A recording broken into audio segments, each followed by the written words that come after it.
Hey guys, Sandy here, and today I am showing you how to make a mixed media background with some tissue paper. Now this is a project that is super easy to do. The first portion of this video is something that I shared as a live, so it is a little more jumpy and not the usual quality of my video. I am using some Brutus Monroe embossing ink. I was showing that you could use any embossing ink that you had on hand. Versamark or the Wow are also ones that I have. I just used some purple tape to put my stencil down on my white sheet of paper, and now that I have this embossed, I'm going to throw on some Brutus Monroe Raven Ultra Fine embossing powder, and I am just going at it. I'm not worried about anything really, because this is just a mixed media background, so we're gonna do fun things with it. So I am pushing this back into the embossing powder canister, and as you can see, I don't have like completely full coverage anywhere, that's okay. This is the background. We're going to put stuff on top of it, and it's going to be gorgeous when it's finished. So this is probably my favorite part of embossing, and that is watching it become smooth and melt it. I actually used a piece of Vicky Bouton mixed media paper, so it takes a little bit longer for the heat embossing to actually happen. So no worries, I'm not going to make you watch all of that, even though it's my favorite part to watch. I love watching it get all shiny. So I am spraying down the paper now with just some water, and I'm taking these cut up pieces of tissue paper, and this is just regular old tissue paper. This is Spritz brand tissue paper from Target. You're gonna want tissue paper that bleeds, so you're not gonna want your fancy tissue paper that you're paying a lot of money for. You just want the couple dollar tissue paper because the color will bleed for you. You can use any kinds of colors. I really just enjoyed this color combo with the different blues and greens.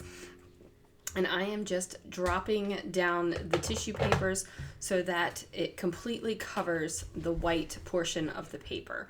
Now I keep wetting it down. The more water, the more opportunity for your color to bleed out of your tissue paper.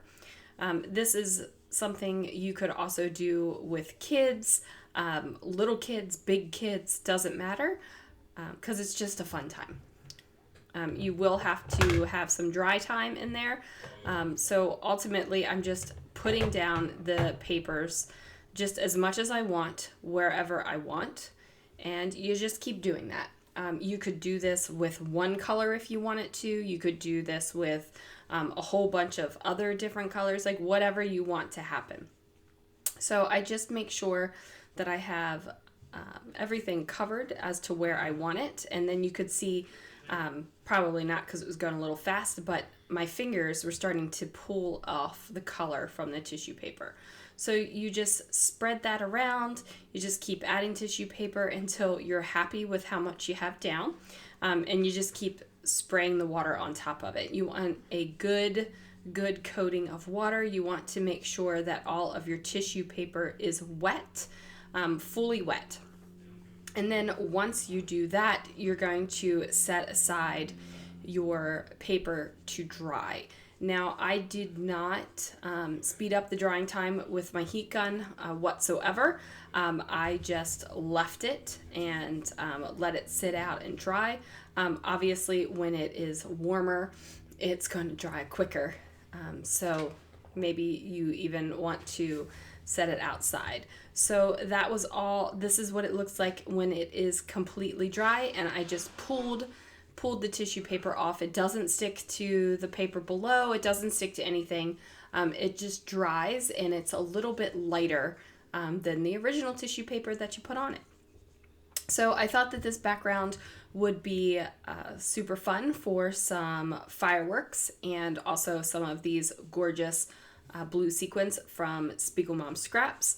I did not have a thick enough washi tape, so I decided to double up my gold sparkly bits on this white sheet of paper, put them together and trim it down so that it looks like one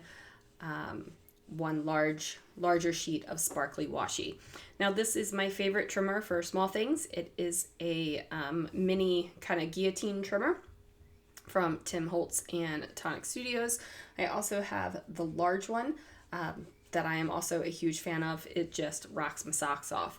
So I am going to add on more glitter washi tape here to go ahead and create myself a glitter tag. I just kind of figured out like how high I want it to be poking out from my photos, and then I'm using my grid mat to go ahead and mark lines so that I can cut off the tag edges evenly. I mean, I could have eyeballed it, but it wouldn't have been, perfect, and I wanted it to be as close to perfect as possible. I'm just going to go ahead and add some ATG to the back of that, and that's going to give me the amount of sticky I need. It really isn't difficult to add the sticky down on top of this kind of background. The only thing I would recommend is you don't want to use too much of a liquid glue back there, because you will it will re-wet that tissue paper background and it might bleed a little bit. So if you want to spray water on it and mess around with it and do cool things with it, go for it. But if you like the look of your background the way it is, then use some dry adhesive, some sort of tape runner or something like that. So now I have this sparkly bit on the bottom, and I also have the sparkly tag. I went deep into my stash and pulled out these chipboard word phrases. These are from Freckled Fawn. They are I would probably say about 5 years old or so. But as you can see, I've used up most of them. It's just a little bits that are left, but they're good words and it's a good product. So it's those kind of things that you just keep holding on to until you can finally use them. Now I pulled out this black tag as well. This has a sticker already on the back of it.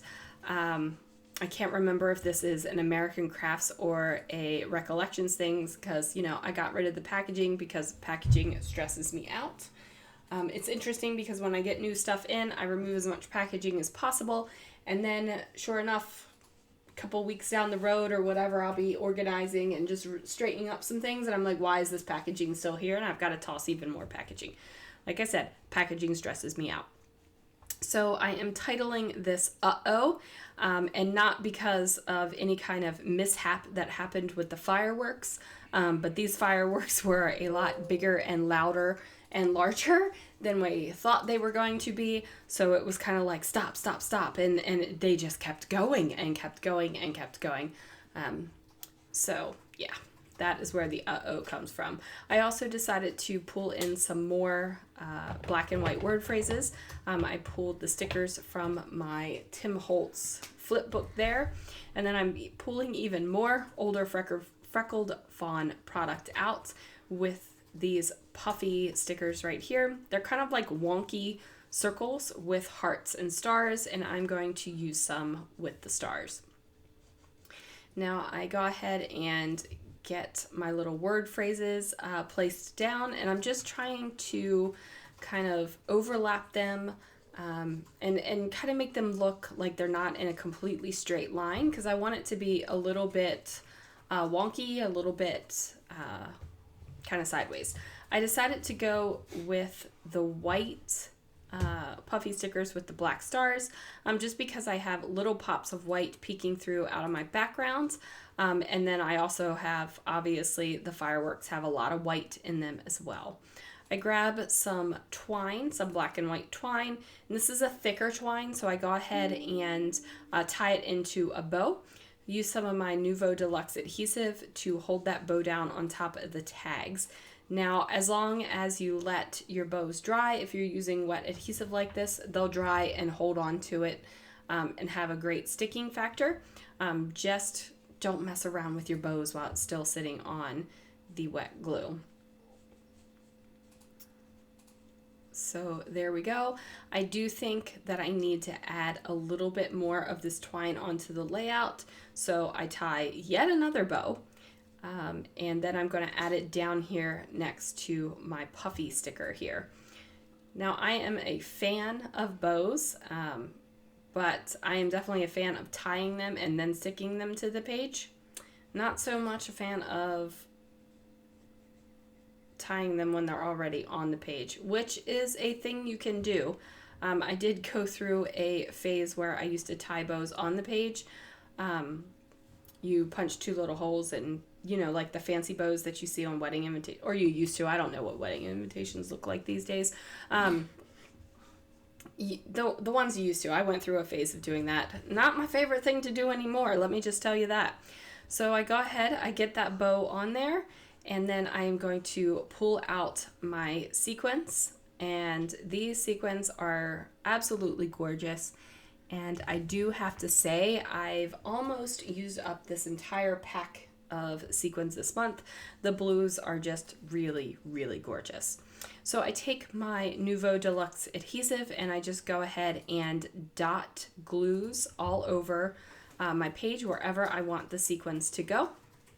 And then I will grab my crystal katana and I'm just going to pick up the sequins one by one and drop them on top of the glue. It's really easy to use. It has a wax tip on one side and also a like a stainless steel pointy tip on the other that allows you to kind of move around your sequins as you need to go. It is a similar thing to a jewel picker, but it is like a true wax tip on the tip instead of whatever that sticky plasticky stuff is on a jewel picker. The coating on the end of a jewel picker kind of reminds me of old acrylic stamps when they would go bad and soften. I don't know what that is. Not that a jewel picker doesn't work. I have 2 of them. Use them too, but right now the crystal katana is my favorite. So I am almost finished, almost wrapped up getting those sparkles on top of my layout here, and I decided to go with a diagonal line of embellishment going from the lower left hand corner all the way up to the upper right. And the beautiful thing about this layout is there is a lot going on the background, so you really don't need to add a whole heck of a lot of embellishment because you have so much cool stuff going on in the background. Now I decided I needed to add a few more sequins, so I dropped down just a few more dots of glue, and then I go ahead and add those blue sequins into it. So super happy with how this turned out. Lately I've been a big fan of kind of like a statement background and a couple photos and just some minimal embellishment. So I'm still a fan of more is more, but sometimes more is in the background. All right, guys, thank you so much for watching. I will see you guys again really soon for another video.